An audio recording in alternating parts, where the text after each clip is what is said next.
Welcome to Getting Learnt. Today we're going to be discussing many topics, starting with the man who almost lost it all. And feel free to join the discussion in the comments below. Remember when Ethereum was like $30? And that was like after I had already started fucking with like Bitcoin and stuff. And if nobody knows why Hastie is the one here, he's the one who got me into Bitcoin in the first place. He's known about this since what year, bro? 2013 was when I started trading Bitcoin. If I had just bought and hold, dude, I could have retired already. I could have retired nicely if I had just bought and hold. Someone out there that has like 7,000 Bitcoin on just can't access it. Yeah, they tossed, and that's like, dude. He's like paying people to go look for him and stuff like that. He's trying to get the city to approve him to like excavate the dump.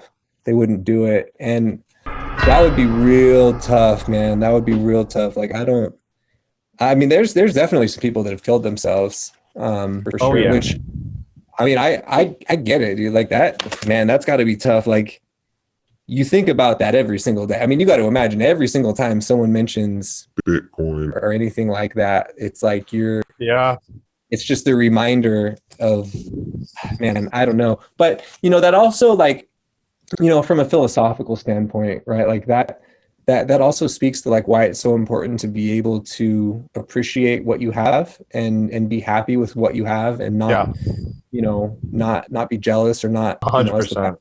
Covet, you know what I mean? Like not like yearn, you know what I mean? It's like, and that's something that like, you got to be very introspective, and you got to learn to just, be able to appreciate, just being alive in general, you know what I mean? Just like being able to think, right? Or, today when I was running, I went for that run and I was really thinking, it was just such a gorgeous, like the weather was like really perfect. And I was out there, I was just thinking about like, man, like I'm so lucky just to be able to run. There's some people out there that can't do this, right? And I was just thinking like, man, it's almost like it's like disrespectful to not get out and like use my body and like my physical things that I'm capable of, you know what I mean? Like it's such a blessing, it's such a gift to be able to, it's something you take for granted, right? Like I feel like most people don't really appreciate, it's like, yeah, everybody can walk, everybody can run or whatever, like people take it for granted, but like not everybody can, you know what I mean? And it's such a like, it would be so uncomfortable. Like it would, life would really suck without being able to do this. And I might not always be able to, right? Like I might eventually be old and one day not be able to use my legs. And at that point I would look back and be very upset with myself for every single day I chose to sit and be lazy instead of getting out and like staying active. You know what I mean? Facts. True. When people are at the end of their life, they want to buy more time. And it's like we spend our whole time fumbling over wealth. And then at the end of our life, if we get it, we wish we could just spend it back on our youth. Yeah, someone referred to it as Vitalik Buterin, whatever, the guy that made Ethereum. I was listening to a podcast with him and someone else. I can't remember the other guy's name, but they were talking about biotechnology and where they see biotech going and over the next 70 years, and they were talking about there's this economic concept of like elastic and inelastic goods, right? And you would say something like a nice car is an elastic good, and that means like the demand is elastic for it. So like when the economy is bad, people aren't going to buy nice cars, right? So it's elastic. Demand goes up and down depending on, how the economy is doing and how much money people have, right? But you take something like oil, right? That is an inelastic good. You take something like food, right? People need gas for their car, even if the economy is doing poorly. So even if the price of gas goes up, people are still going to buy it. That makes it an inelastic good. Like the demand doesn't really, move a whole lot. It mostly stays the same, right? And then we're talking about how health is the ultimate inelastic good, because if you're on your deathbed, you'll do really anything to stay alive. You know what I mean? Preach that. Would pay anything, for, a little bit of extra time. So it's an interesting concept, man. And I think it really goes back to, appreciating what you have and learning to just, appreciate like what you do have. And I think that's the only possible way to overcome something like throwing away a hard drive that has like 7,000 Bitcoin on it and knowing that you could have had just a completely different life. You know what I mean? Like having that hard drive with 7,000 Bitcoin, it puts you at a different, it makes your life complete. Your existence on Earth is different at that point. A lot different, And if you can't learn to just appreciate and like be happy with what you do have and like compare yourself to people that have less, and if you're constantly thinking about, you know, comparing yourself to, you know, your reality and your existence, if you had kept that 7,000 Bitcoin, whew, man, that's gonna be tough. That's gonna be tough to just get up every morning. You know what I mean? That's just gonna be tough to go, you know, from one day to the next. I see so many people with their mental health suffering, like truly like people just in like a bad place because they spend so much of their energy worrying about things that are outside their control. And I think the perfect example is politics, and people that trip on politics. People spend so much of their time and their energy talking about politics and being upset about politics and, True, and it's and trying to argue with people and get them over to their side when the whole fucking shit is so far outside anyone's control. There's literally nothing you can do about it. Dang, So yeah, man.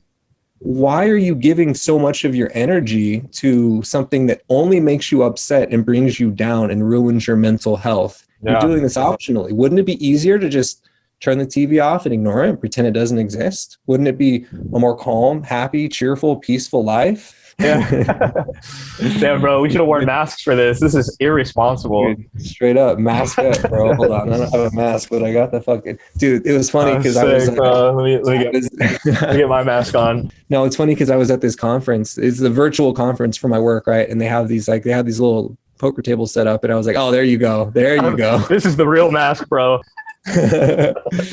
Yeah, so they have, you know, it's this virtual conference, right? And they have these like virtual like poker tables where it's just like Poker Stars. Like it was sick. You can go sit down and play poker. And so I was like playing poker with these guys, and you know, we also got like the screen share on, you know, basically exactly like this. Just imagine there's like a poker table on the screen, right? And we're playing poker. You know, I bust out the glasses, and then like I realized, I was like, dude, I'm like, man, these people could probably see my cards in the reflection. I was like, this isn't helping my case at all. No. Like, you were playing online poker, video poker, or what? Yeah, dude, I get down on some online poker. I used to play a decent amount. They keep changing the laws and shit, making it. Washington is really strict with online gambling because there's so many casinos here, and they want everybody going and spending their money at the casinos. It's total fucking bullshit. You can't do like sports gambling. You can't do poker. You can't do anything. I can't sign up for an online sports gambling account in Washington. Yeah. So the only way would be to use like a Bitcoin on a website that's like hosted offshore somewhere or in like another country. You can't buy XRP in America. You can't? No. Really? Oh, they stopped. The SEC cut it off in January. No shit. Well, it's done well since then. Fuck. Exactly. Dude, wild. Yo, this automatic desk, this standing desk is the shit, bro. I love it. Just start our podcast like that. Just yeah, nice. Or so like I'm like sitting in my chair, right? But if I hit the fucking, you know, now the desk is like damn. Yeah, no, man. I need to get a better chair, honestly. Like I do a lot of standing throughout the day, but like you can't stand literally all day. Like sometimes you just gotta sit, and I'm in chairs like a $10 Costco chair. Shit's pretty uncomfortable, honestly. But what I really should do is get one of those chairs like Joe Rogan has that like forces you to like, you know, have good posture. But like, I feel like that would be exhausting, man. Actually, I really should get one because like my hips are like totally fucked for how much I sit. My hips are so tight, bro. It's like the worst. You know, lower back pain is one of the most common ailments in America. And it's because so many people have jobs where they sit all day and they never stretch their hips. And so they're sitting all day. And so their hips tighten up. And then like, you know, your tight hips and like there's like tight muscles that like it fucks with your lower back, like the way your hips are and everything, you know, all those muscles are, you know, intertwined. And like, that's like the single most common cause of back pain in America. Sitting down 100%, bro. Just sitting. Yeah. So proper, you know, posture and then, you know, stretching your hips is absolutely crucial. And it's something like, it's tough, man. Like I'm very lazy with it. Like I really need to like do more hip stretching, but Grace and I have been doing yoga with Adrienne like quite a bit. And that's, I know about her because of you. You were the one that told me about dude. She goes hard. Yeah, man. She's so great, dude. Like you know, her dog's always chilling there with her. And like, just like a calm, like gentle, like person, you know? Yeah. It's like so, yeah. She makes yoga like so much easier, I feel like, but her yoga for the hips is really great. Like it. But yeah, yoga with Adrienne. She's great.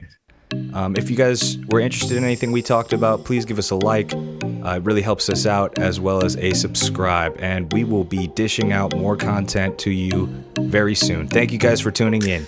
Bye-bye.